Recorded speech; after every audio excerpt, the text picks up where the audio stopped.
For me, there's nothing more powerful than someone's story. Nothing connects us like someone's story. And if I'm able to share some of my lived experiences and create those connections with other people, it's the me too, knowing that we're not alone. Because I spent so much of my life thinking I was the only person with certain thoughts. And even already today, how many people have approached me and just said, me too? I mean, not only does that help me to feel less alone in my struggles, but we're ultimately coming together to create this safe space where we can have meaningful and powerful connections.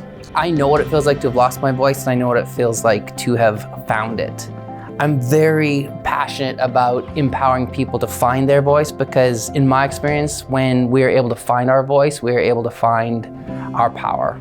I think in large part, the construction industry is rooted in that almost man up culture where we don't want to put a voice to what it is that we're going through. We fear judgment. We don't want to be perceived as weak, but silence is obviously not the answer. And we run into a lot of problems when we suppress those emotions.